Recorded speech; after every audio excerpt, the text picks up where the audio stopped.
Hi friends, welcome back to my channel. అవననుష YouTube channel చూస్తున్న అందరికీ, సబ్స్క్రైబ్ చేసుకున్న అందరికీ చాలా థ్యాంక్ యూ. మీరు నన్ను ఇలా సపోర్ట్ చేస్తూ ఉంటే నేను ఇంకా మంచి మంచి కంటెంట్ని చేస్తూ వీడియోస్ని మీకు ప్రజెంట్ చేస్తాను.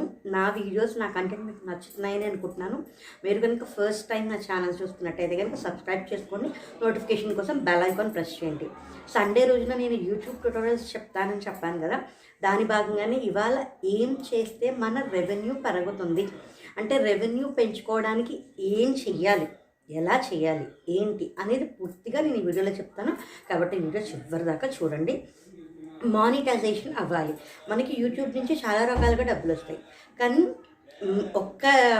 ఏమంటారు దాన్ని, యూట్యూబ్ ద్వారా వచ్చే మెయిన్ రెవెన్యూ ఏంటంటే మానిటైజేషన్. ఎందుకు మానిటైజ్ అవ్వాలి అనుకుంటామంటే యాడ్స్ రావాలి. యాడ్స్లో కూడా చాలా రకాల యాడ్స్ ఉన్నాయి. దాని మీద కూడా నేను ఇంకో వీడియో చేస్తాను. ఒకసారి వెళ్ళి ప్లేలిస్ట్లో చూస్తే మీకు అది కూడా కనిపిస్తుంది. అంటే types of ads, add formats, అసలు అవి ఎలా ఉంటాయి, ఎలా అప్లై అవుతాయి, ఏంటి అని. ఇవాళ చెప్పబోయే యాడ్ అవి కాదు. ఏ యాడ్స్ పెట్టుకోవడం వల్ల అయితే మనకి రెవెన్యూ బాగా జనరేట్ అవుతుందో దాని గురించి నేను చెప్పబోతున్నాను. అవి ఏంటి అంటే మిడ్ రోల్ యాడ్స్. కానీ ఈ మిడ్ రోల్ యాడ్స్ ఎలా వాడాలి, ఎప్పుడు వాడాలి, ఏం చేస్తే మిడ్ రోల్ యాడ్స్ వస్తాయి మనకి అనేది నేను చెప్పబోతున్నాను. మనం ప్రిపేర్ చేసే కంటెంట్ని బట్టి మనకి యాడ్స్ వస్తాయి. మనం ఇప్పుడు ఏదైనా రివ్యూస్ చేసామంటే, అమెజాన్లో ఏదైనా ఒక ఐటెం కొనుక్కొని రివ్యూ చేసామంటే దానికి తగ్గట్టు అమెజాన్ యాడ్స్ వస్తాయి. కొన్నింటి మీద ఎన్జిఓకి సంబంధించి యాడ్ వస్తాయి. అది మనం ఏమంటారు దాన్ని, మన చేతుల్లో ఉండదు, అది మన కంట్రోల్లో ఉండదు. కంటెంట్ ఒకటే మన కంటెంట్లో ఉంటుంది. ఈ కంటెంట్ని యూజర్ ఫ్రెండ్లీ కంటెంట్ మనం చేస్తే సరిపోతుంది. ఇవి కాకుండా కొన్ని చిన్న చిన్న మార్పులు కనుక మనం మన సెట్టింగ్స్లో చేసుకుంటే, మన వీడియోస్ కూడా మనం కొన్ని ఏరియాస్లో చేస్తే మనకి రెవెన్యూ రావడానికి, ఎక్కువ రావడానికి ఛాన్స్ ఉంటుంది. ఎందుకంటే $100 వచ్చేంత వరకు అది క్రెడిట్ అవ్వదు. $100 ఇప్పుడు వచ్చాను, అది ఇప్పుడు క్రెడిట్ అయ్యాను. ఇప్పుడు నేను చెప్పబోయేది ఏంటంటే mid roll ads. Mid roll ads అంటే రెవెన్యూ ఎక్కువ తెచ్చుకోవడానికి this is the best way. ఈ మిడ్ రోల్ యాడ్స్ ఎక్కడ వాడాలి? మనం మిడ్ రోల్ యాడ్స్లో 2 రకాలు ఉంటాయి.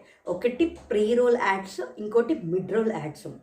వీటిని యూట్యూబ్ వాడు ఆటోమేటిక్గా పెడతాడు, లేకపోతే మనకి ఎక్కడ కావాలనుకుంటామో, అంటే ఇప్పుడు ఏ పాయింట్ దగ్గర యూజర్ వీడియో చూసి అక్కడ ఆగి ఖచ్చితంగా తర్వాత చూస్తాడు అని అనుకుంటామో అక్కడ మనం కావాలనుకుంటే మనం కూడా పెట్టుకోవచ్చు. అంటే మాన్యువల్గాను వస్తాయి, ఆటోమేటిక్గాను వస్తాయి.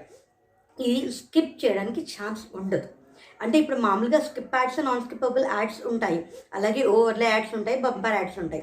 కానీ వాటిలన్నింటినీ ఏదో ఒక రకంగా స్కిప్ చేసేయచ్చు. కానీ మిడ్ రోల్ యాడ్స్ని స్కిప్ చేయడానికి ఛాన్స్ లేదు. ఈ యాడ్ పెట్టుకోవాలి అంటే ఫస్ట్ అసలు యాడ్స్ రావాలంటే మనకి మానిటైజ్ అవ్వాలి. ఇంకొకటి 10 minutes పైన వీడియో అయితే మాత్రమే మిడ్ రోల్ యాడ్ వస్తుంది. అది ఒకసారి చెక్ చేసుకోండి. మీరు ఏదైనా ఒక కంటెంట్ బాగా ప్రిపేర్ చేద్దాము, చాలా ఖచ్చితంగా ఇది చూస్తారనుకున్నప్పుడు 10 minutes మినిమం పెట్టుకోండి. ఎందుకంటే అందులోనే మిడ్ రోల్ యాడ్ వస్తుంది. పైగా ఇంకొకటి ప్రీ రోల్ యాడ్స్ ఉంటాయి, మిడ్ రోల్ యాడ్స్ ఉంటాయి. ప్రీ రోల్ యాడ్ ఏంటంటే మనకి వీడియోకి ముందర ప్లే అయిపోయేదాన్ని ప్రీ రోల్ యాడ్స్ అంటారు. వీడియోకి మధ్యలో వచ్చేదాన్ని మిడ్ రోల్ యాడ్స్ అంటారు. వీటిని స్కిప్ చేయడానికి ఛాన్స్ ఉండదు. ఇంకొకటి ఇవి ఎక్కడ పెట్టుకోవాలో ఏంటో మనం మాన్యువల్గా సెలెక్ట్ చేసుకోవచ్చు, లేకపోతే ఆటోమేటిక్గా యూట్యూబే సెట్ చేస్తుంది. ఇవి మనం మానిటైజ్ అయిన తర్వాత మనం 10 minutes దాటిన వీడియో సెట్టింగ్స్లోకి వెళ్ళి అక్కడ మనకి కింద pre roll ad, mid roll ads అక్కడ చెక్ బాక్స్ ఉంటుంది. దాన్ని మనం చెక్ చేసి అంటే మనం దాన్ని టిక్ చేసి ఎనేబుల్ చేసి ఓకే చేస్తే మాత్రమే మనకి ఆ మిడ్ రోల్ యాడ్స్ కానీ ప్రీ రోల్ యాడ్స్ కానీ వస్తాయి, లేకపోతే మనకి రావు. ఇవి 6 seconds ఉంటాయి. దీన్ని స్కిప్ చేయడానికి ఛాన్స్ ఉండదు. కాబట్టి మనకి ఎక్కువ రెవెన్యూ రావడానికి ఛాన్స్ ఉంటుంది. మానిటైజ్ అవ్వాలి. 10 minutes దాటిన వీడియోస్కి మాత్రమే ఈ మిడ్ రోల్ యాడ్స్ వస్తాయి. కాబట్టి మీరు ఒక మానిటైజ్ అయితే కనుక మీ వీడియోస్ 10 minutes దాటి ఉన్నట్లయితే వెళ్ళి సెట్టింగ్స్లో mid roll ads, pre roll ads activate చేసుకోండి. ఒకవేళ లేదు అనుకుంటే మీరు ఖచ్చితంగా ఒక కంటెంట్ ఉంటుంది, ఇది ఖచ్చితంగా జనాలు చూస్తారు అని మనం అనుకున్నవి, అలాంటివి ఖచ్చితంగా ఒక 10 minutes మనం పెట్టుకుంటే కనుక ఈ మిడ్ రోల్ యాడ్స్ ఎనేబుల్ చేసుకోవడానికి, తద్వారా మన రెవెన్యూని పెంచుకోవడానికి మనం చేసుకోవచ్చు. అలాగని అన్ని వీడియోస్ 10 minutes అయితే మాత్రం పెట్టద్దు. ఎందుకంటే కుకింగ్ వీడియోస్ చాలా తక్కువే చూస్తారు. ఒకటి ఇంగ్రీడియంట్స్ లిస్ట్, ఒకటి ఎంత క్వాంటిటీ అనేది చూస్తారు, మిగతా అదంతా స్కిప్ చేసుకుంటూ వెళ్ళిపోతారు. అందుకని ఎంటర్టైన్మెంట్ వీడియో చేసే వాళ్ళకి ఇది చాలా బాగా ఉపయోగపడుతుంది. నా ఈ ట్యుటోరియల్స్ మీకు నచ్చుతున్నాయని, అర్థమవుతున్నాయి, ఉపయోగపడుతున్నాయని నేను అనుకుంటున్నాను. మీ అభిప్రాయాన్ని కింద కామెంట్లో చెప్పండి. వచ్చే వారం ఇంకొక వీడియోతో మళ్ళీ మేము ముందుకు వస్తాను. Thank you.